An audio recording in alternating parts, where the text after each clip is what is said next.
Hey guys, Nick from ArchCityPLO.com, Arch City Poker. As you guys can see that are members of ArchCityPLO.com, you gold members and silver members, for the sake of this video, are obviously getting another video on the site. But for you Arch City Poker YouTube subscribers, I wanted to give you guys a little bit of a freebie, just every now and then, something different from the quick 3 to 5 minute basic videos where I talk about a concept in a very simplistic manner. But I wanted to show you guys what kind of content is available on the site if you haven't visited it before. I want to talk about this hand that I played recently. This was a 1-2 game. The software that you can see up here is PioSolver. If you've never heard of it, it is essentially a game solver for No Limit Hold'em. I have manually input the ranges for this hand. So to set up this hand, I am in position. I raised a couple limpers in middle position with ace-5 suited of spades. The only player that called was the big blind. And you can see here that I punched in what I think is a reasonably loose range because I think this player, when I've played with him before, is reasonably loose. I gave him a couple slower plays, or slow plays, so to speak, with some of these hands that probably should be 3-bet. And he should have a couple hands like 6-5 suited, maybe 7-6 suited, and then like ace-5 suited, ace-4 suited that he mixes in with a couple 3-bets. But I don't think these guys balance their ranges well enough in these spots. So you'll see the very transparent like aces, kings for the most part, some queens, some ace-king, maybe ace-queen suited sprinkled in. But this is generally a very wide calling range. And they, quick little note for you guys as well. You need to stop calling so wide out of the blinds, especially the small blind. That's a huge mistake. But in the big blind, if you guys think that your range looks like this, facing a typical live low stakes open, which is usually around 4 to 6, 7, even 8x, getting up to like 8 times the big blind, your range needs to be much tighter. The rake is so high, that raise is so large, and position matters so much that you really need to tighten it up and have a much narrower range. Now, if you were facing a min raise, for example, like 2x, something that's a little more standard online, and obviously live we can't make it like 2.2 or 2.5x. But if you face a $4 raise, $6 raise, so 2 or 3x, then your range can look quite a bit wider and should look quite a bit wider in the big blind. Still needs to be narrower in the small blind, sorry. And you need to be really like 3-betting or folding from the small blind. I don't want to get too much into that, though. I want to talk about this hand. So this is what this player's range looks like. And I do think that's reasonable. It could be a little off here or there, but I think this is a reasonable range. Like I said, about 27.5% of hands. So he's the only caller. Surprisingly, the other 2 limpers folded. With PioSolver, it is a heads-up solver. So if you have a multi-way spot, it's not going to be able to really solve for that. Multi-way, what I suggest is polarize your range, bet stuff at the very top, bet your higher equity bluffs. It's often going to be your better flush draws, better straight draws. Occasionally, you can mix in some bets in the middle. But multi-way, you do not need to bet that often, and you don't need to defend that often either, since it is on everybody at the table facing a bet to defend at some kind of percentage in theory, if that makes sense. But heads up, it's all on you, so then you're going to have to be doing a lot more. But in this particular scenario, I am heads up with the player that decided to call out of position in the big blind. Remember, I am in position of him now in middle position. And the flop texture did come 10-5 deuce. Two-tone, we've got the spade draw there. Remember, I have ace-5 of spades. Now you can see that this is his range here. And I gave him a pure checking strategy just because I don't face enough leads in this spot for me to really worry about that right now. There are certain textures where I will face a lead a little bit more often than others. But most live low-stakes players are going to play very passively. They're going to think that leading should never be a thing, which in No Limit, it often isn't, but there are some spots in PLO, there's a lot more leading going on. But he does check. And so the reason that I have this video up for you guys, for all you guys that I'm including in on this, is that I want to look and see if my line made the most sense as an exploit against this type of player and in this type of population. So I am supposed to be betting about half the time, a little bit more than half, about 55% of the time, with a lot of different hands in my range. You can see this is my range here. This is what I think I would be raising with from middle position. You can see pretty familiar range. All the broadways for the most part, at least the suited broadways, the stronger off-suited broadways, pairs 6 plus. My nut suited hands, all the ace-x suited hands, king 9 suited, 10-9 suited, sort of at the bottom of my range. But I am supposed to be betting at about a 55% frequency at a 60% sizing. You can see it says 22. Let's call it 20 into a pot of 37. You can say 25 into 37. If we go back to the setup here, this is me in position. 60% I put in. You can put in multiple sizings. That's going to complicate the strategy a little bit. But in this actual hand, I did c-bet, and then I did overbet. And so the reason you can see half pot and the 175% of pot there, the overbet, is that let's say I did check back the flop, then on the turn, I can't just have this one overbet sizing because it probably doesn't make sense to check back the flop and then overbet all the time. I do overbet sometimes still in that spot, but I might stab with a delayed c-bet with half pot sizing there. So that's why you see the multiple sizings. Got some raised sizings thrown in. You can see his sizings here. I kept him at one sizing for simplicity. I think most live low stakes players, they will very often just use like a generic sizing, which they'll consider something standard that's anywhere from half pot to pot. A lot of players don't go outside of that realm because they think it's too unorthodox or it's incorrect, when actually it's very correct to very often bet like quarter pot. It's also very correct to a lot of times bet 200% of the pot or overbet the pot, which I do a lot in these types of games. So getting back to the hand, if I do c-bet at a reasonable clip of about 55%, and I actually think I would c-bet at a much higher frequency at this player. I'm going to get into why in 1 second here. But this is what his range in the big blind should look like in theory. This is what the solver thinks he should be doing against my, what is apparently optimal c-betting strategy. He's doing a fair amount of calling, and he's doing more continuing than he is folding, which makes sense in this spot. 10-5 deuce is a texture that doesn't really smash my range that hard. I really don't have a lot of 2 pairs plus on it. I have a lot of misses with my broadways that have missed this texture. Being in the big blind and having some hands here at the bottom, you can see that a lot of these hands will give him at least a pair. He's going to show up with some gutters, some sets. So this is a texture that he's doing actually not too poorly on. No, pretty poorly. He's at 40% equity, but he has enough combos in there that he can continue with that he is supposed to do some attacking at a slight clip, about 14% there. You can see he's mixing in, or he's going to absolutely mix in middle and bottom set at 100% frequency. Top set is just so strong and blocks so much in this spot that he actually is better off just check calling, believe it or not. You can see some other hands that are mixed in, like these nut combo draws. If he does have ace-5 of spades, that's actually a call more often than not, maybe because the 5 has a little bit more showdown value, having the ace and the nut flush draw. But let's say he has a 5x hand that doesn't have as much showdown value. You can see that he's actually supposed to raise it a fair amount of the time. This is where the solver, if I lock in a different strategy for him, and I'm going to show you how I do that in a sec, he is going to show up, I think, with a range that's much more passive than what it should be. So like this 10-8 suited hand here, 10-8 of diamonds, 10-8 of clubs, you can see that he's supposed to mix in some check raise. Same thing with 10-9 there. He's supposed to mix in some of these weaker flush draws, queen high flush draw. You can see some of these king high flush draws. You can actually see some raising with the ace of spades. Ace jack there seems to be a popular check raise for him. I think that's actually a very good hand for him to choose to check raise bluff with. It has good blocking qualities as far as blocking my better overpairs, blocking my continues as far as my nut flush draws. So, all these hands that he is apparently supposed to do some raising with, I think he's going to play a little more passively. One more quick note. You guys might be saying, well, how the hell is he check calling with top set, but he's actually going to be raising top pair, top kicker more often?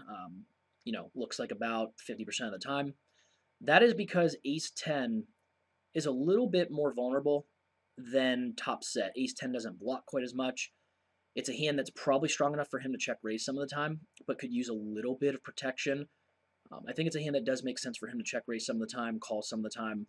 Top set is just so strong in the spot that he probably is better off check calling. Mid and bottom set, though, they unblock top pairs. Those are hands that should be pure check raises in the spot. So let's say he does just call, which he did in this hand, and he's using the optimal calling strategy that Pio Solver suggests. King of Hearts came on the turn in this actual hand. So the board's pretty dynamic now with 2 flush draws. He checks, which I think is standard to me. And I did decide to overbet in the spot with my ace-5 of spades. Now, optimally, if I'm facing an opponent that is tough, that's playing very close to what is considered correctly, then I actually should be checking my ace-5 of spades a lot here. The 5 might have a little bit of showdown value. It would be good to have some nut flush draw combos in my check back range on the turn. But you can see here's the overall strategy. I am mostly supposed to be betting again, about 80% with about a half pot sizing. I would think that based on how passive my opponent's going to play on the flop, how passive he's going to play overall, that my overbet might actually be a preferred sizing by the solver. I haven't looked at this yet. I could be wrong about this.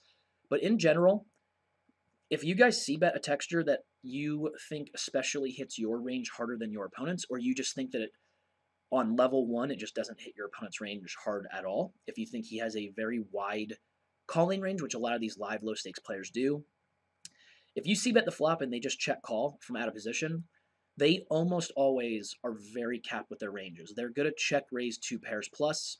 They'll check raise some top pair, top kicker. If they slow played like some over pairs pre-flop, they're going to check raise some of those as well. Maybe they'll sprinkle in like some nut flush draws, maybe like a nut straight draw like an open ender. But for the most part, if they check call, it's going to be a lot of marginal 1 pair stuff, maybe like top pair, second or third kicker at best. And then like a lot of marginal draws, a lot of like middle pair, bottom pair, which they should be actually check raising some. They have like a backdoor flush draw or something, for example. The bottom line is they're going to be too passive. And what ends up happening is on this turn, he's just going to have too many marginal combos that can't hold up to an overbet. And what the overbet's going to do is I'll get max value with my, obviously my made hands, my value hands. I also am looking to get max fold equity with the hands that I'm trying to bluff with to get him to fold better. So let's go ahead now, and I'm going to show you real quick what I'll do. Is let's say I do bet the flop here. We're going to go ahead, go to set strategy and node lock. We are going to change his strategy. And I'm going to save some time in the video. There's going to be a little transition, but I'm just going to go in, change his strategy to what I think it looks like on average from like a very average low stakes passive player, and we'll see how it changes my flop c betting strategy and then my turn barreling strategy as well. Okay, welcome back. So after I decided to alter his strategy to what I think a live low stakes player will do on average facing my c bet in this spot, you can see it drastically changed my strategy. I went from c betting 55% of the time to pretty much a pure strategy. 94%, we can just say 100%, and it's not going to change the EV enough. You just want to see bet 100% of the time against somebody this passive and with that wide of a range in this spot, which I definitely suspected. So my c-bet with ace-5 of spades was correct because, well, I'm supposed to pretty much c-bet with everything here. The only like random checks that seem to be in there sometimes looks like some of like these backdoor nut flush draw hands. But really, yeah, it's really pure bet. I mean, some of the stuff is like showdown value, like 10x, some of the weaker 10x, 9s, 8s, it looks like. But we really should just be betting 100% of the time here. Now, when I do bet, and this is what his altered range looks like. So if you recall, he was supposed to be check calling his top set. I have him check raising all of those. Mostly check raising his overpairs that he didn't see bet. Half of his top pair, top kicker. Some of his nut flush draw hands where he has something else going for it, like a pair or straight draw. You can see that some of the hands that Solver wanted him to raise with, sometimes like 10-9 suited, 10-8 suited, some of these weaker 5x hands, maybe those gutters like 6-4 suited, 6-5 suited here with the pair. I have those as all calls because I think these guys will play these hands as calls. Looks like I forgot actually a little bit of 10-7 suited, but that won't do anything but just make me c-bet even more than 94%. But yeah, you can see a very transparent check raising range here. I think this is what a lot of players' ranges will look like. Some of these mixes or just the weaker flush draws that he's calling with, folding everything else that's air. He was also supposed to raise with some of those naked ace of spades hands where he had a couple overs to the 10. I have those as pretty much pure calls now. Now, what I found interesting is when I hit call, which he ended up doing, like I said, in the hand, and the king of hearts came off, I thought Solver would want me to overbet a lot. And I was surprised at first. Like I said, I saw that I was apparently supposed to be betting like a more standard size, probably half pot to 2/3 pot would be fine here. Doing a little bit of checking with some stuff that has showdown value. However, when I hit overbet to see what his optimal strategy should look like against my bet in the spot, if I do in fact overbet, he at that point is committed with a stack. He's pretty much getting it in with a lot of combos that make sense, like obviously his top pair that he turns with a flush draw. Some other stuff like nut combo draws with he's got straight draw plus nut flush draw. However, there are some hands that I think some players would actually fold and not commit with here. 5-4 spades, I think where he has like a weak pair, weak flush draw, I think that's folding some of the time. Same thing with the 6-5 of spades, 7-5 of spades, 8-5 of spades. Some of these also like these 10x hands with a heart draw. Some of these offsuit hands where he has queen 10, you can see there that he's sometimes supposed to get it in with. Ace 10 still, a fair amount of the time. I think some players will actually fold a lot of these hands that they're supposed to commit with because I think they fear playing for stacks in spots like this.